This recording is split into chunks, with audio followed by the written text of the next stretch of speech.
The Eminence in Shadow Season 2, Episode 9, aka Episode 29 overall, The Key. So this is actually the start of the Black Rose Oriana Kingdom Civil War arc. So it's not the arc that I was thinking it was actually going to be. I thought it was going to be something else. The thing that I thought it was going to be, that arc is going to be next. But that won't happen until Season 3, I think, because Eminence in Shadow is only going to have 12 episodes this season. And we're already at episode 9. So I think this is going to be the final arc for the season. But yeah, so we start off with Cid. Our boy Cid is back. He was absent in the last episode, but he's back here. And he's chilling out at Oriana Kingdom at an inn. And the inn is actually run and owned by Marie. And for those who don't remember who she is actually the prostitute that used to live in the lawless city that almost got killed by the ghouls, and Shadow ended up saving her life, and she ended up leaving the life of a prostitute, and yeah, she decided to open up an inn. We also got like a little funny moment where we see 665 and 664 are here, as well as Princess Rose 666. She's up in her room, but I just think it's kind of funny that Cid is literally sitting right next to 665 and 664. And they have no idea who he is. They have no idea this is their leader, that this is Shadow. And correct me if I'm wrong. Is it only the 7 Shades that know Cid is Shadow? Or is it the 7 Shades and the name numbers that know that Cid is Shadow? Like Lambda and Omega and stuff. Do they? And Nu? Well, yeah, because Nu knows that Cid is Shadow. So, okay, yeah. So then that would mean that it's only the 7 Shades and the name numbers that would know that Cid and Shadow are the same people. So all the other numbers don't know. They have no idea that Shadow and Cid are the same person. But yeah, I just thought it was just kind of funny that Cid's sitting next to 2 Shadow Garden members. And Cid doesn't... I don't think Cid recognizes them as Shadow Garden members. And they don't recognize him as their leader. So that was kind of interesting.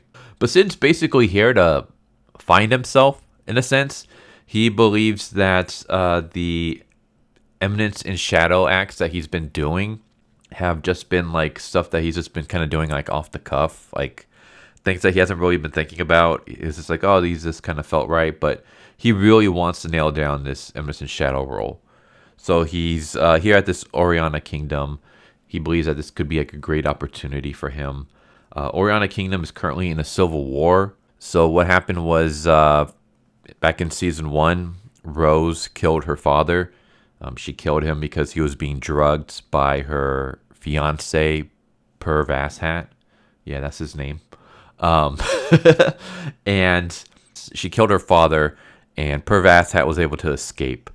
And that's when Rose ran away and joined Shadow Garden.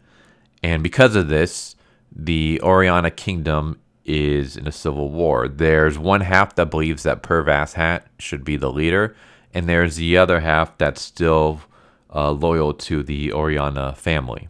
And so there's a civil war going on between the 2 factions, and 665, 664, and Princess Rose, aka 666, are here on a mission. And so we see them meeting up with 559. This is the first time we see 559 in this anime.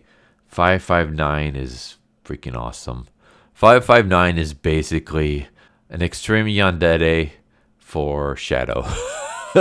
While everyone else, loves Shadow and stuff, she loves him to the extreme. She's basically like Albeida from Overlord. And it's kind of funny that she's a Yandere for anyone who... It's funny if you know what her life was like before she became a member of Shadow Garden, to think that she would become this way.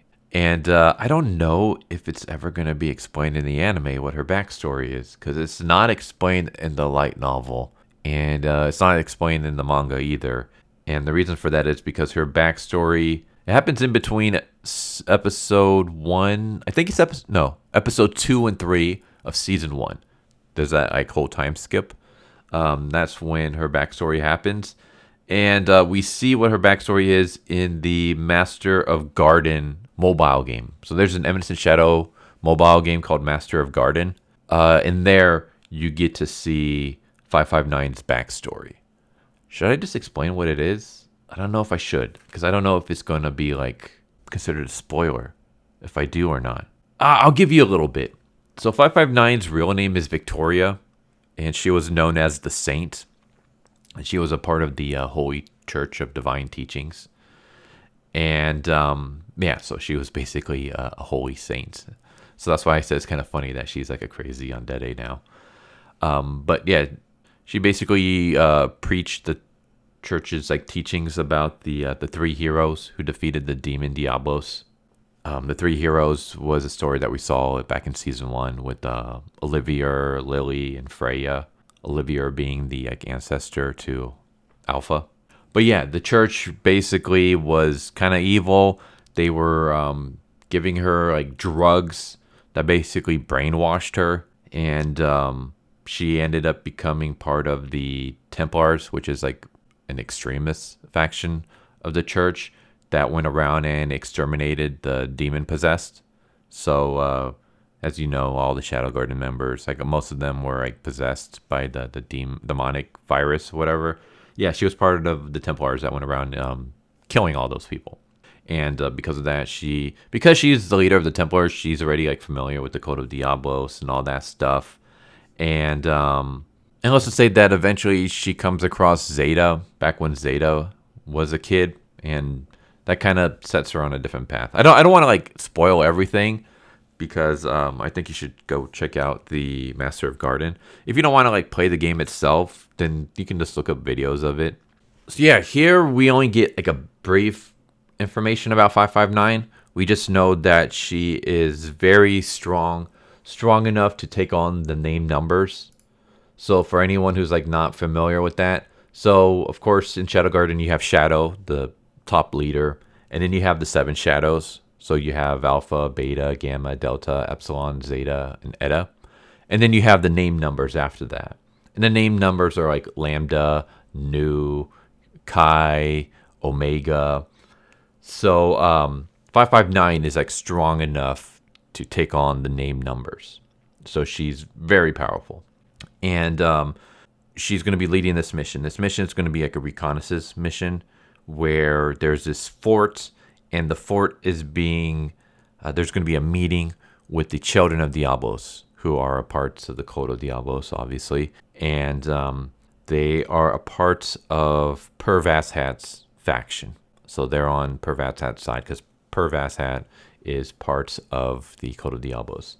So they're going to be going here on this mission to kind of look around and just gather what's going down, what this meeting is all about.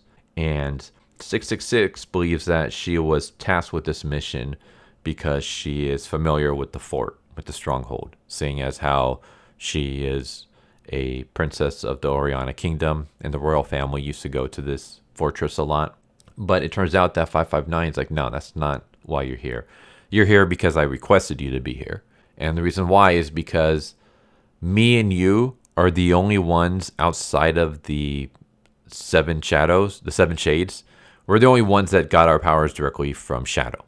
The name numbers and all the other numbers afterwards, they didn't get their powers from Shadow. They got their powers from the 7 shades. However, 559 and 666 were the only ones that got their powers from Shadow. And 559 is like completely devoted to Shadow. She's like obsessed with him. Like I said, she's like a huge yandere for him. She's like, I'm loyal to Shadow. I will do everything in my power to smite all his foes.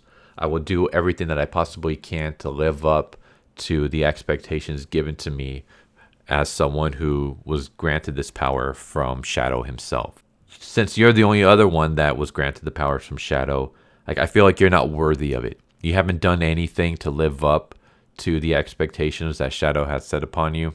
And so this is kind of like a mission for 559 to test 666 to see if she's worthy of being given the powers directly from Shadow.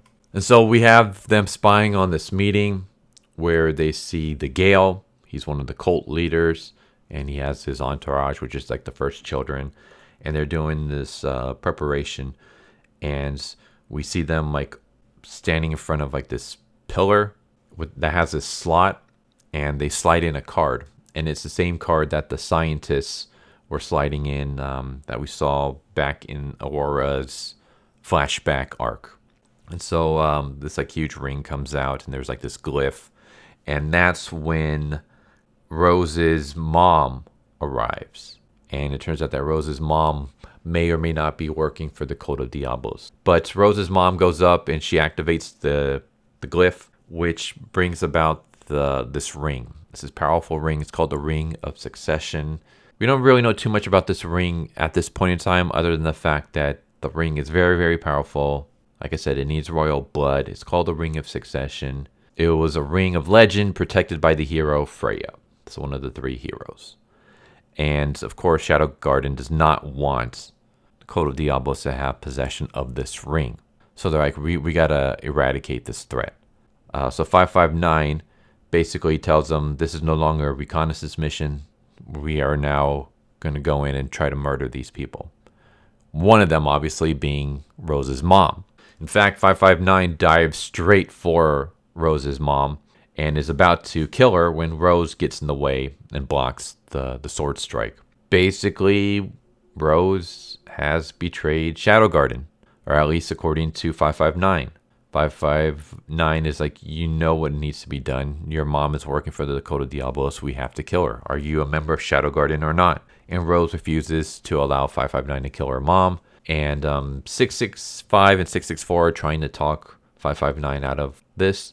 But yeah, eventually it just ends into a battle where 664 and 665 and 559 are fighting the Children of Diablos. Meanwhile, Princess Rose and her mom make their escape and are now back at the Oriana Kingdom. So Pervas Hat is now like in possession of Rose once again, as well as now he has the Ring of Succession. And then we cut to Gamma, where Gamma is being updated on this new facts by Nu. Like Nu is telling her about how the mission went, about how Princess Rose turned against Shadow Garden and is now back with her mom again.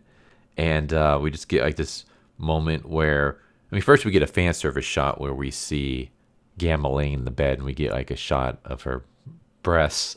And then we see her, she has a Cid doll, or I should say a Shadow doll. So yeah, she has like a bunch of dolls, and one of them is of Shadow, and we just see her like playing with it and stuff. And yeah, I'm kind of hoping that doll is real. Like that's like an actual doll that we can buy, because it is pretty adorable. We cut to Cid, who is back at the inn, and he's like reading newspaper and stuff like that. And yeah, he's basically talking out loud to himself about the whole situation with the kingdom and stuff. And of course, he's like, maybe I should do something about it. Maybe I should help. And Marie, who's making him breakfast, thinks that she's talking to him. She's like, oh, no, you don't need to help me, but thanks for volunteering and stuff. It's just a bunch of misunderstanding. This entire episode can be summed up as everybody misunderstanding each other. Or I should say, everybody misunderstanding Cid, and Cid misunderstanding everybody else. Everybody else knows what they're doing and what they're talking about, but whenever they're having a conversation with Cid, there's just nothing but misunderstandings, and it's freaking hilarious. Yeah, he's reading a newspaper about how Rose is back with the kingdom, and he basically believes that what Rose is going to do, like, he has no idea why she killed her father. He believes that she killed her father because she wanted to take control of the kingdom. Like, maybe she was just tired of living under her father's shadow and she wanted to rule. So Cid's idea is, I'm going to help Rose become the queen of Oriana Kingdom, and she's going to become a tyrant. Because, I mean, she killed her own father so she can become a leader, so she's got to be a tyrant, right? So once she becomes a tyrant, heroes are going to arrive to try to stop her, and that's when the Eminence and Shadow will show up to stop the tyrannical queen. And there'll be like a whole tragic backstory about the fact that the Eminence and Shadow, who once worked under Princess Rose and once had a strong bond with her, is now the one who's forced to kill her. So this is like his whole Chuny fantasy. So he's like, okay, Princess Rose has to become the next queen of the kingdom and lead it. But eventually these guys show up for protection money. They're working with the Pervas Hat faction. And yeah, basically Marie is like, you guys came and took money last week. I don't have anything left. But they come and they steal whatever's left. and they basically say, well, maybe we should use your body instead. Like maybe you should pay with your body. And then that's when Cid protects her, quote unquote, by acting like a mob character. So we see Cid basically acting like he's super scared, and he's like stuttering as he tells them to leave Marie alone. And then they beat the crap out of him. And then we just see him like face down, ass up with his pants down, which kind of makes me, if it was anybody else but Cid, I would be a little bit worried about what happened there for his pants to be down. But knowing Cid's not going to let that happen. But yeah, Marie basically says you didn't have to do that. And she mentions about how she used to be a former prostitute and how this guy saved her life, basically saved her and allowed her to leave the lawless city and start this new life. And this story motivates Cid. Unknown to Cid, the person she's talking to is him. She has no idea it's him, though. And he has no idea she's talking about him. But yeah, she's talking about Shadow, which is Cid. So Cid ends up getting motivated by hearing a story about himself, not realizing that it's himself. So I thought that was kind of funny. Then he comes across the 3 thugs who basically robbed from Marie and kicked his ass earlier. And he kills them. And we just have this like funny moment where they're like talking about how great this life is, about how it's awesome that they chose pervy asshat's side. Like one of the guys is like, talking about how awesome this is and how, when we leave, we should take some women with us. Maybe we should go grab that girl from the inn. Talking about Marie. And then he turns and he sees his buddy's dead. And Cid's just casually taking their gold and putting it inside his bag. And then he turns and he sees the last surviving henchman and he kills him. And then that's when we cut to 559, who is still fighting against the Children of Diablos. I guess she's been fighting them for like 3 days straight. She's lost one of her arms, but she's still holding her own. 665 and 664 are out of commission. They're knocked out. They're down for the count. Yeah, we get a moment where it looks like 559 is about to be killed. The leader of the Children of Diablos is basically talking about how, you put up a good fight, but you're running out of magic. You've lost an arm. Your comrades are down. And now I'm going to kill you. But maybe I won't kill you slowly. Maybe I'll take an arm and a leg and just slowly torture you before you die. And then that's when 559 sees Shadow floating up in the air. And she just gets this like crazy smile on her face. Because now she knows that she's going to win. And Shadow basically uses his magic to heal her. She regrows her arm. And she has like this crazy, like orgasmic expression as Cid's magic is flowing through her. And then we just get this cool scene where she just rushes at the leader and just completely obliterates him. Like she just slices him to the point where he just explodes in a shadow of blood and gore. And she's staring up at Cid with this like crazy smile on her face as blood rains on her. And it's an awesome shot. I'll probably use it for the thumbnail. Shadow goes down. He also heals 665 and 664 and starts chatting with them. And 559 is basically talking about how 666 betrayed them. And Cid has no idea what the hell she's talking about. She's like, who the hell, like, who's 666? Is that some kind of like employee ID number? Is this some kind of Mitsugoshi situation? Are you guys like having trouble at the store again? Like, I don't want to get involved in any of this. This is like what he's thinking to himself as 559 is explaining all this. So I just thought that was also kind of funny where Cid is so out of touch with Shadow Garden. Like, he has no idea what they're doing, that he has no idea what any of these numbers mean. He's like, well, what the hell is... Like, he doesn't even know that 559 is 559. He just knows that she's a member of Shadow Garden. But yeah, so as 559 is talking about 666 Betrayal and stuff, Cid's just kind of like wondering what the hell she's talking about and what's going on. And then that's when he sees a piece of newspaper flies in his face, and is talking about how Princess Rose is going to get married, how she's going to get married to Perv Asshat. And Cid gets super pissed off because there goes his dreams. He's thinking to himself, if she marries Perv Asshat, then Perv Asshat's going to become the leader of the kingdom. And that whole tyrannical fantasy that I had about Princess Rose is gone. Like, she can't do this. How dare she do this? Princess Rose has to be the leader.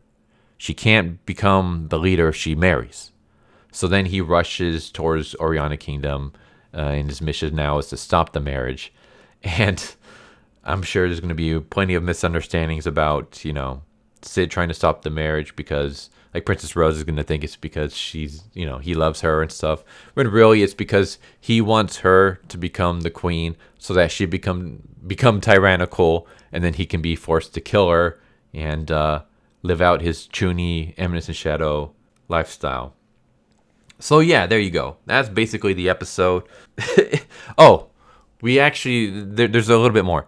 We get a moment where before Cid actually leaves to confront, I can't believe I forgot this. Before he leaves to find 559 and heal her and stuff like that, after he kills the guards, he actually arrives back at the inn where we see Marie, and she's basically like going through her numbers, and she's realizing that she doesn't have enough to keep her inn going. And so she's thinking like, oh man, like my dream is being crushed and destroyed before I can even really get it off the ground. And that's when she hears like what sounds like change outside her door. So she opens up the inn door and she sees a bag of gold coins. And she looks just in time to see Shadow disappearing. And so she's like once again, Shadow has like he's watching over me, and he's making sure that I'm all right. I do like how this is like a nice touch for Cid, because like in previous episodes we see how extreme he goes to try to find gold because he just wants a bunch of money. But the thing is, like, he wants money so he can continue living this cool lifestyle. He wants money so that he can use the money to look cool, because looking cool is what the whole Eminence and Shadow gig is all about. So he gets this money, and rather than keeping it, he gives it to Marie so that he can look cool for Marie.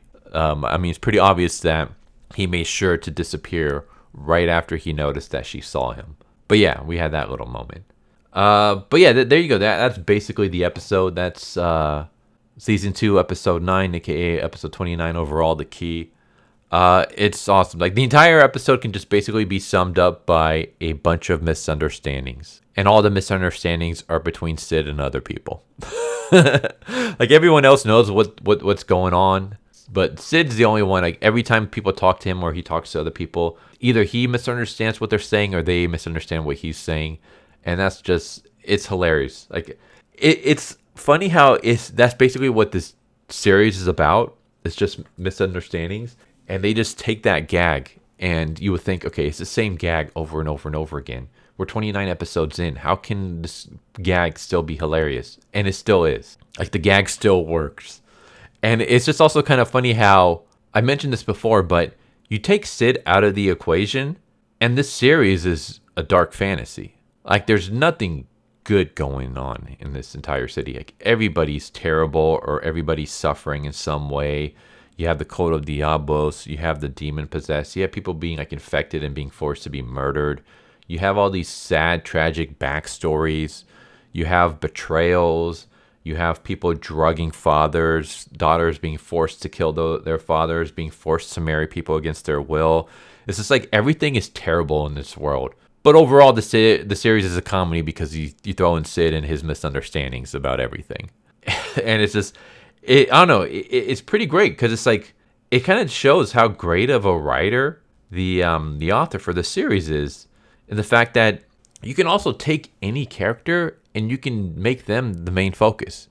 Like, you can have an entire series where Princess Rose is the main character, and it will work. Same with Alpha. You can have an entire series where Alpha is the main lead, and it will work. All these characters, like, they can have their own spin-offs, and it will work because their backstory and the way that they're intertwined with the universe is kind of crazy. Because, like, Cid's basically nothing but an observer who keeps getting in the way. But there's really nothing that revolves around Cid himself. Like, Cid doesn't have some tragic backstory. He's not out to get any kind of revenge on anybody. There's no one specifically targeting him for being him. Like, they're trying to stop Shadow, but they're not trying to stop Cid.